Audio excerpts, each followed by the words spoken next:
Assalomu alaykum akalar, ukalar, do'stlar. Hamma sog'liqmi? Oilalar tinchmi? Birdan baquvvatmisiz? Parvozlar, xo'rozlar zo'rmi? Jo'jalarimizni tomosha qilib, bir kommentariyalar, Telegram guruhdagi muhokamalar, hammasi shu kelgan savollar qaysi nimadan ko'payib turibdi, shu narsalarga e'tibor qilib bir maslahatlarimizni berishga harakat qilamiz aka-ukalar. Endi bu judayam kechqurunlari salqin, kunduzi bir issiq bo'lib turibdi-da. Bu havo judayam jo'jalar uchun noqulay bo'lib turibdi. Shu uchun ham hozir ham ertalab salqin, shuning uchun jo'jalar ozgina junjikibroq yuribdi salqin bo'lgani uchun. Hozir quyosh chiqdi, baribir ozgina salqin bor. Endi obedda qizib ketadi havo umuman. Xullas-da. Ana shu uchun bu jo'jalarimizni burnidan suv oqish, piqillab, chiqillab, endi har xil alomatlar bilan keladi. Burnidan suv oqishlar, xullas-da, kuzatilib turibdi. Yurtdoshlarimiz tomonidan savollar shu to'g'risida ko'payib turibdi. Endi nima qilamiz? Bu shamollashga antibiotik qilamiz aka-ukalar. Veterinar aptekasida Makrolon degani bor. Bu dorilar to'g'risida bir yana hozir tushuncha berib o'taman aka-ukalar.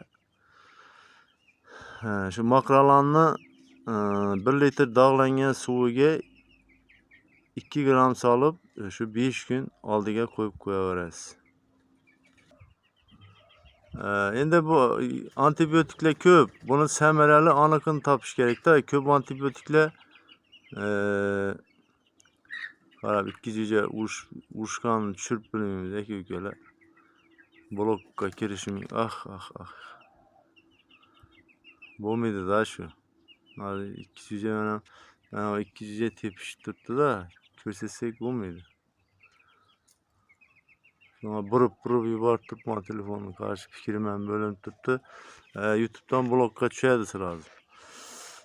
Shu Tilakson degan parashok bor, bu ham yaxshi, samarali.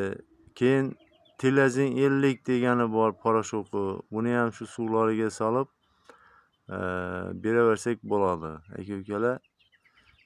Shuning uchun o'sha salqin, sovuq bu ana shunga chidamsiz bo'ladi-da parrandalar.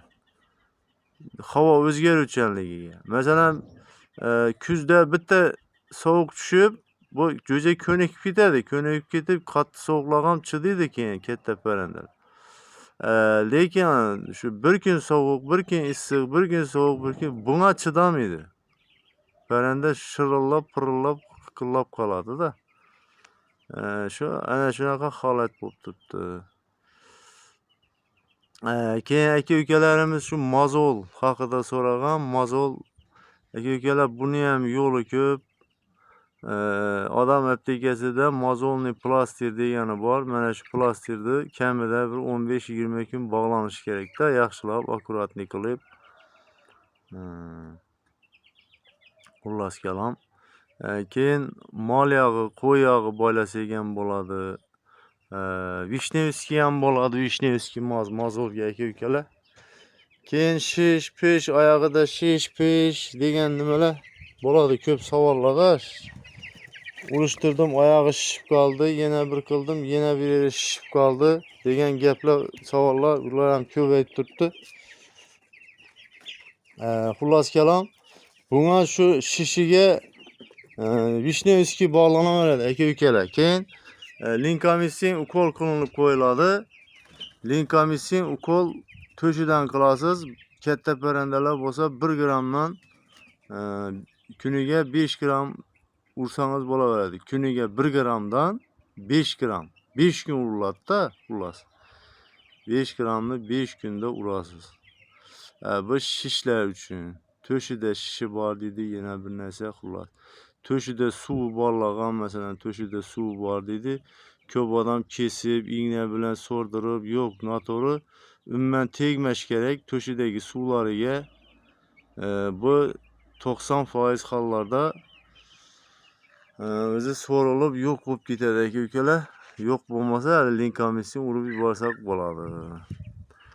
Mana teraxlaytimiz haqidan bir gapirib o'taylik aka-ukalar. Teraxlaytimiz zo'r, gap yo'q buna. Mushuklardan qo'riqlaydi. Gap yo'q. Graf, beriga. Ma. O'tir. O'tir. Hamma narsaga tushunadi. Gapirishni bilmaydi. Beriga. O'tir. O'tir. Jo'jalar mahkam bo'l. Graf. Tushunding? Bor. Joyingga bor. Ana shunaqa gaplar. Aka-ukalar. Yana qaysi savollar bo'ladi? Hech qilib savollar ko'p bo'lgan, kommentariyada ham, Telegramda muhokama. Endi o'ylanib javob beribman-da. Shu aka-ukalarimiz tarafidan kelgan savollar. Jo'jalar junjikibroq yuribdi aka-ukalar, havo salqin.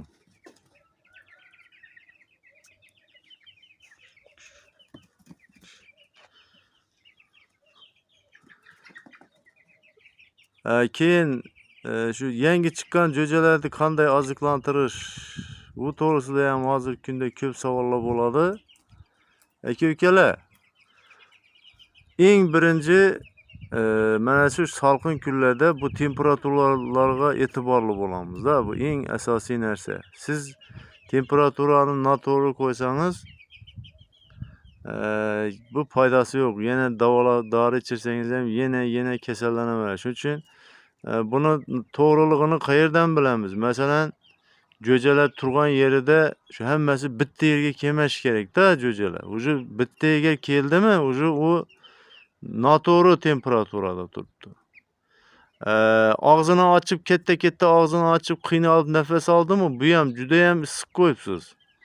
Parranda yozilib, normalni yoyilib, o'ynab, yoyilib yursa, ana shu temperatura bu jo'ja uchun kerakli temperatura bo'ladi-da. Aka-ukalar, ana shularni e'tiborli bo'lamiz. Birinchi. Ikkinchi, sanitariya ahvoli.